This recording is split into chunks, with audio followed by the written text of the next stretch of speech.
bonjour et bienvenue sur la chaîne letrading.fr.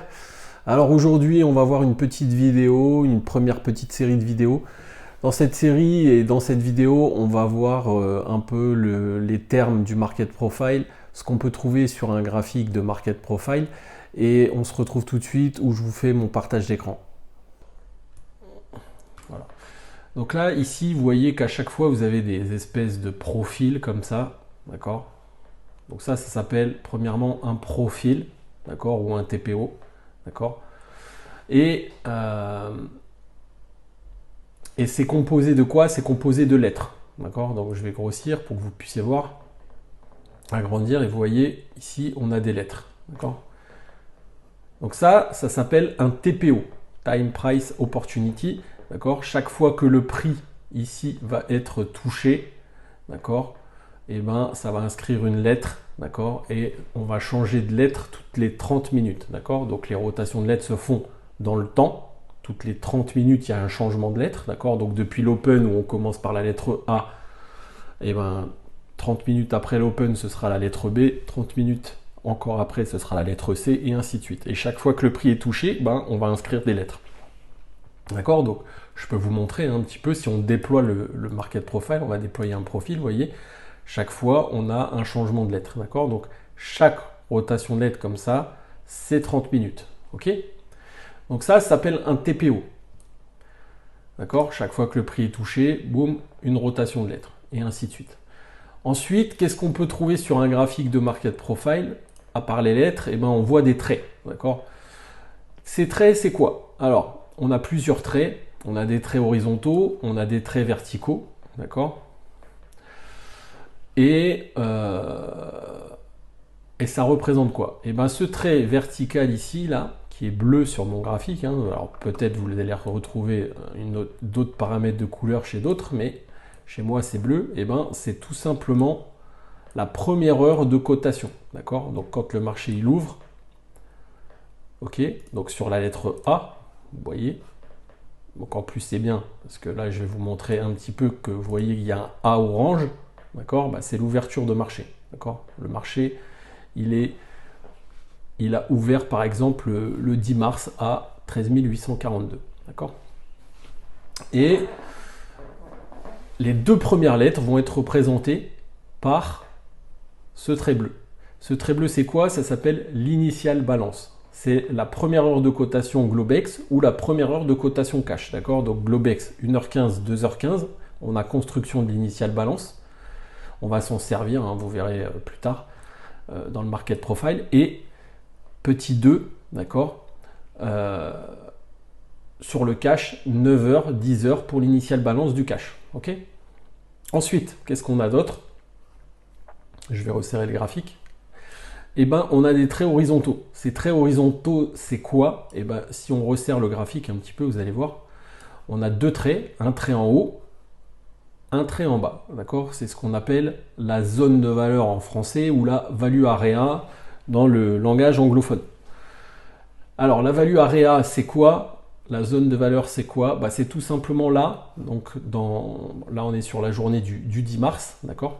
C'est tout simplement là où c'est passé 70% des échanges, d'accord, des transactions sur le DAX le 10 mars, d'accord. Donc entre 13 382 et 13 688, on a eu 70% des échanges, d'accord, dans cette zone. Donc voilà la zone de valeur, hein. Alors vous avez peut-être entendu déjà parler de VAH et VAL. Donc là on a la VAH et là la VAL, d'accord. La zone de valeur basse, low, VAL pour value area low et VAH pour value area high, d'accord. 70% des échanges du prix dans la journée du 10 mars, d'accord. Ensuite on a un trait violet. Ce trait violet est toujours compris entre ces deux traits. Pourquoi? C'est tout simplement là où il y a eu le plus d'échanges. Donc c'est le prix sur lequel il y a eu le plus d'échanges dans la journée du 10 mars, d'accord, qui souvent fait réagir les cours, d'accord, et ça s'appelle le POC, d'accord, le Point of Control. Là où il y a eu le plus d'échanges. Vous voyez que c'est là où on a inscrit le plus de lettres dans la journée du 10 mars, d'accord, bah, c'est sur ce prix-là, d'accord. Donc en l'occurrence, ici, pour la journée du 10 mars, c'est le prix, voilà, c'est ce prix-là, d'accord, 13 468, ça a été le prix le plus échangé dans la journée du 10 mars. Ensuite, on a un petit trait ici, c'est le POC volume, donc cette fois, c'est là où il y a eu le plus de volume échangé, et non pas de transactions, d'accord.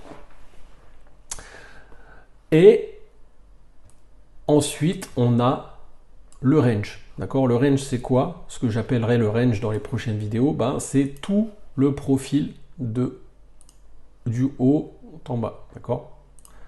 Donc c'est toute la journée, tous les TPO de la journée, ok. Donc ça, c'est le range, la value area, d'accord. Ensuite, on trouve quoi encore? On trouve la classification des journées. Donc vous voyez, la journée de la veille, elle est toujours située à gauche, d'accord, le 8, le 9, le 10, le 11, d'accord, et ainsi de suite, ok. Donc voilà un petit peu de quoi est composé un graphique de market profile, d'accord. Les termes techniques, l'initial balance, la value area, donc 70% des échanges du prix, la première heure de cotation, d'accord. On trouve également sur un graphique une petite flèche rouge, alors ça c'est la clôture, donc c'est le niveau de clôture du marché, d'accord. Donc il a clôturé par exemple le 10 mars ici, donc autour de 13 476, grosso modo. On va donner la valeur exacte, voilà, donc 13 477.